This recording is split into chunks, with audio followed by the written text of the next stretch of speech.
Toujours aucune explication concernant les attentats meurtriers du mois passé. Un drapeau zoubien a été brûlé en Jbruki. Les forces de... Le président jbruckien Bonzo Asbak refuse toujours de s'exprimer concernant ces...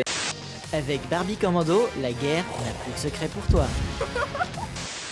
Demain, vous fêterez les Boulduc, mais tout de suite, place à l'animateur préféré des Zoubiens, Gimper Schmurtz, pour une édition exceptionnelle de Deblabla pour le référendum sur l'intervention en Jbruki. Bonne soirée sur Zoub 2.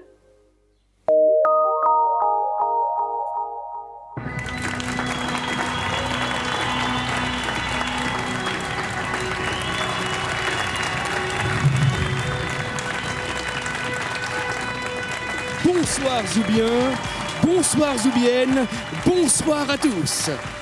Merci de votre fidélité. Aujourd'hui, dans notre émission, un débat exceptionnel.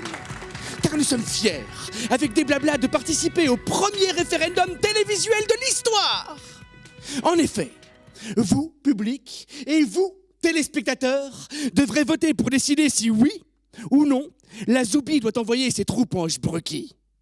Et pour ceux qui n'ont pas suivi les informations ou qui n'ont pas ouvert le journal récemment, entre nous, qui lit encore le journal de nos jours, voici un bref résumé de la situation. Alors que le pays est encore sous le choc après les attentats anonymes du mois dernier où plus de 400 Zoubiens ont trouvé la mort, un cliché satellite pris la semaine dernière montre clairement la présence d'armes de destruction massive sur le territoire de la Jbruki.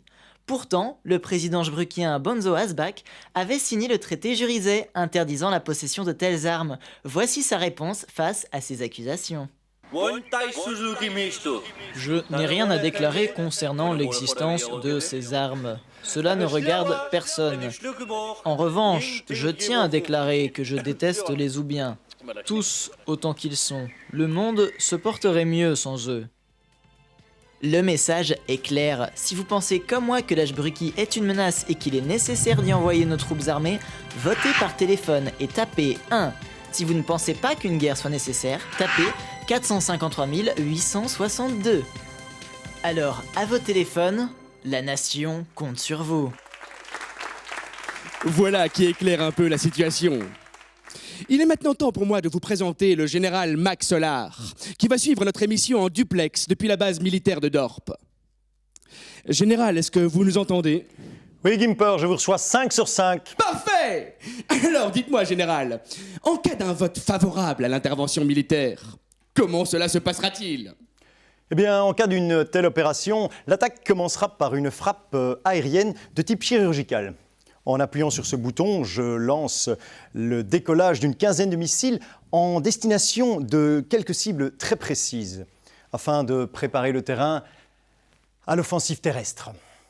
Eh bien, merci beaucoup, général. Et on se retrouve tout à l'heure. Je vous rappelle le principe de l'émission. Pour voter oui à l'entrée en guerre, tapez... 1. Pour voter non, tapez... 456, Place maintenant au débat.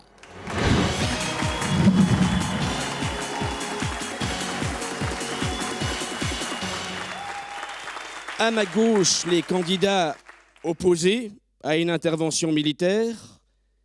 Et à ma droite, les candidats en faveur de celle-ci. Et nous commencerons tout de suite avec notre expert militaire, Balthus Strike. Merci Gimper, merci. Mais tout d'abord, permettez-moi de faire une mise au point. Ma priorité a toujours été et restera à jamais la sécurité de notre pays. Et je vous le dis tout de suite, oui, c'est à vous que je m'adresse, je vous le dis tout de suite, tant que nous n'aurons pas mis fin au règne de terreur engendré par ce système dictatorial mis en place par le dictateur Bonzo Asbak, eh bien, nous ne connaîtrons jamais la paix. Voilà. Et nous savons de sources sûres que la Jbruki a fait l'acquisition tout récemment d'armes de destruction massive. Et nos espions... Non, ne m'interrompez pas. Ne m'interrompez pas, s'il vous plaît. Nos espions nous ont confirmé le caractère absolument agressif de la personnalité d'Azbak. Et je vous le... Pour preuve, les derniers attentats qu'il a commis ces dernières semaines. Tout cela pour dire, et je terminerai là-dessus, qu'il fera l'utilisation de ces armes, n'en doutez pas. Non mais attendez, c'est scandaleux ce que vous êtes en train de dire. Vous n'avez absolument aucune preuve, monsieur, aucune preuve que l'Ashkoubi soit responsable de ces attentats. Non mais Bonzo Azbak n'a jamais montré le moindre signe d'agressivité envers la Zoubi. Veuillez respecter le temps de parole, Oui, s'il vous plaît. Je vais Faut répondre, entendre si vous quand même ce permettez, qu'il je dit. vais répondre à mademoiselle Vergès. Non, nous avons ici des preuves qui nous ont été rapportées par nos services secrets, qui prouvent justement le caractère agressif de la personnalité d'Azbak. Je ne sais pas si on voit bien le dessin à l'écran. C'est ridicule. Regardez, mademoiselle, avant C'est de m'interrompre, ridicule, monsieur, regardez c'est bien ce ridicule. dessin. Il a été réalisé par Azbek lui-même, alors qu'il n'avait que 6 ans. Ce dessin, comme vous pouvez le constater, représente une maison en flammes. Mais si vous regardez bien avec attention, les couleurs de cette maison sont exactement identiques aux couleurs de notre drapeau. Voilà, je n'en dirai pas plus et je terminerai simplement en disant ceci, le danger est imminent, mademoiselle. Oui, ce dessin est des plus parlants. Eh bien, passons donc la parole à mademoiselle Vergès Namek, donc. Oui, merci. Moi, je voudrais dire que je trouve scandaleux, absolument scandaleux, tout ce qui vient d'être dit. Si notre gouvernement tient tellement à rentrer en guerre, c'est simplement pour pouvoir exploiter, monsieur, les ressources naturelles de l'Ashkoubi. Non, mais vraiment, c'est pour ça que vous inventez toutes ces histoires. Veuillez nous excuser, nous avons un petit problème technique, oui, de micro. Nous reviendrons vers vous dès que ce sera arrangé. Passons maintenant la parole à monsieur Zep McCoy. Bonsoir. Pour ma part, je serai bref. En tant que président de la très récente association Sauvons les malheureux, j'attire votre attention sur la précarité et l'insalubrité sanitaire qui règnent en Jbrouki. Une intervention permettrait de venir en aide à cette population de démunis qui vit dans la terreur et la pauvreté. C'est notre devoir. Eh bien, merci beaucoup, monsieur McCoy, pour ce point de vue très humaniste. Eh bien, nous arrivons déjà à la fin de notre émission et nous allons passer la parole à Patrick Screeze. Mais écoutez, pour être franc, je n'ai qu'un seul argument, un très très gros argument, pour essayer de vous convaincre de ne pas faire cette monumentale erreur. Si je puis vous le montrer.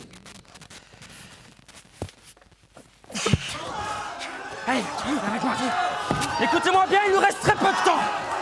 Si vous voulez pas que j'exécute votre présentateur préféré ici, votez non pour la guerre. Hein? Alors votez non si vous voulez pas que je le dégomme en direct. Qu'est-ce qu'on fait maintenant?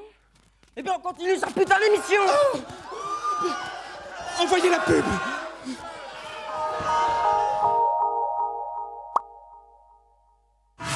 T'as dépassé mes frontières. Tu caches des armes de destruction massive.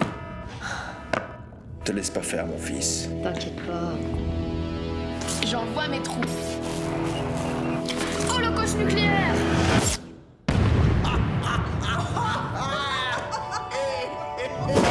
Atomo, tuez-les tous avant qu'ils ne vous tuent. Un jeu familial à partir de 6 ans. Nous voilà de retour sur des blabla. Et notre émission touche malheureusement à sa fin. Il est enfin temps de découvrir le résultat des votes.